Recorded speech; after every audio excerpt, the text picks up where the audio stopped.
I want to do another leftover. And this leftover is I want to call it the forbidden topic, or I could probably call it the hated topic. There is a Christian life topic that Christians avoid like the plague. We all know about it, and we even pretend to believe it, but we make no effort to understand it or to take it seriously. We don't even ask questions.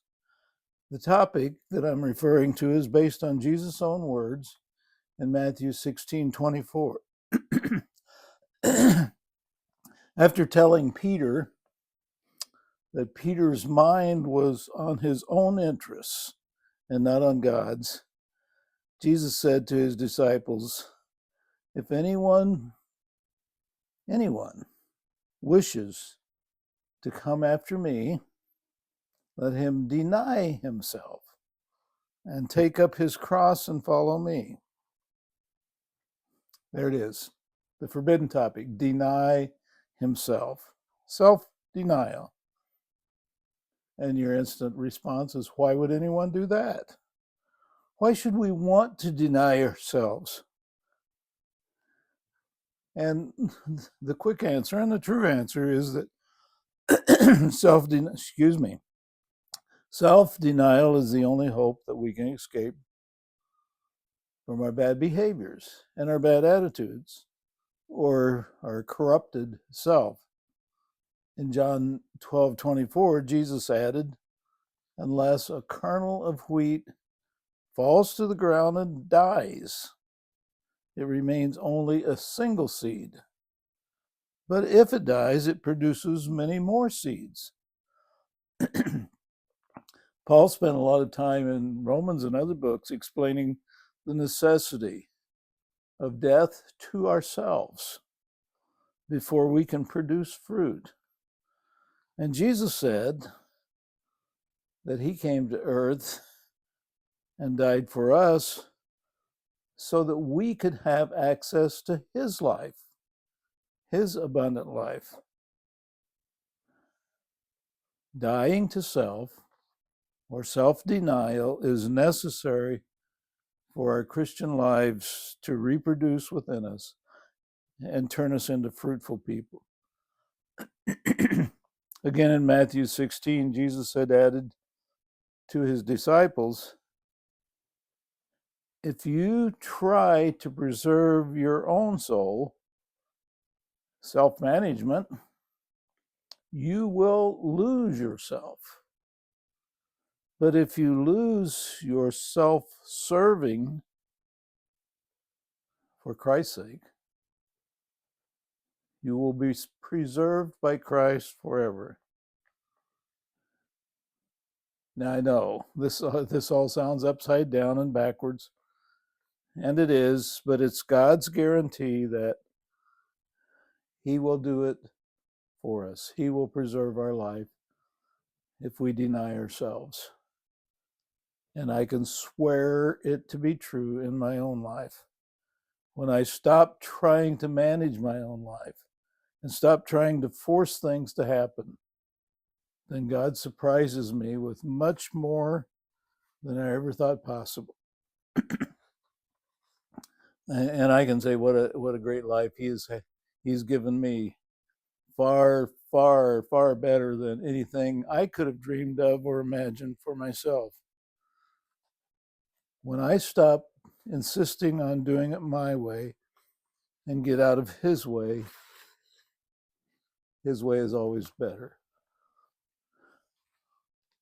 We've talked about now why to deny ourselves. Now let's talk about how to do it. And that seems to be the really big question that nobody's asking. Nobody really wants to go there. I grew up in a church that believed in self-denial. They called it rededication. They called it total commitment. And I watched nearly every Sunday as a child. As John Tyler would go forward at the invitation and rededicate his life to Christ. and seriously, I think, and then be swearing and raging before the afternoon was over. And even the younger kids were aware that it wasn't working. And John's son was my classmate and told me about John's home life. But it wasn't just John. But few people question how it works or even want, want to know, excuse me. And I suspect that we don't really want to know. We're afraid to know. George MacDonald has a long description in his book, Your Life in Christ, edited by Michael Phillips. And even George MacDonald admits that he was almost afraid to print it because of people's reaction. It's hard to condense his large section, but basically says we run our wants and our will or choices together. They're two very different things, but we don't separate them. We run them together. They should never be taken together. What he means by that, and what I understand by that, is that my wants, the things that I like or the things that I don't like, are not necessarily wrong in themselves, unless they've become corrupted or an addiction. But my will is almost always misleading. And it's almost always bad for me until it's consciously placed under God's will for me. Not my will, but his. And Jesus fully lived under the Father's will. So people of faith followed that and did that throughout Bible history and other history. What God planned for their lives always turned out to be immeasurably superior to what they wanted for themselves. Now, I'm the first to admit it requires a strong learning curve and a constant awareness to keep separating our wants from our will. Just because I want something doesn't make it right or good. John Tyler's abusive temper was because he acted on what he wanted. But everything that God or Christ asked me to do is always right. And it's right even when I don't want to do it. Maybe especially when I don't want to do it. And that is so much more than I would ever choose for myself. And this goes so deep that I will spend more time on it the next time. But I just want to say to follow Christ, our wants have to be guided. They have to be restrained, not by our will, but by his will. Our will can't do it. To believe that we can train ourselves is like asking our dog to train himself. He doesn't have it in him. We don't have it in us. He has no interest in fitting into a peaceful house. His interest is only in what he wants.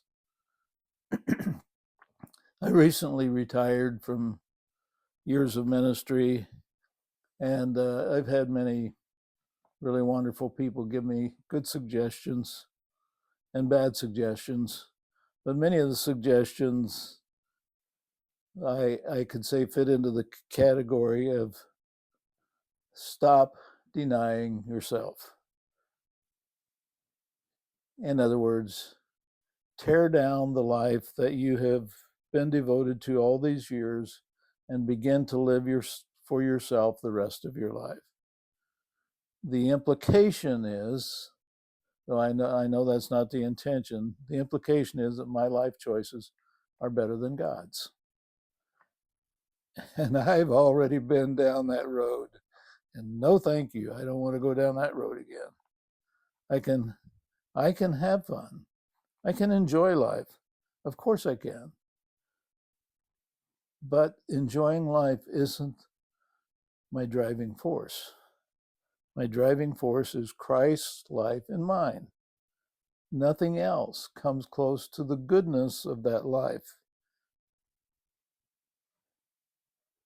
We all need to learn that Jesus isn't trying to ruin our lives. He's trying to make them better like his.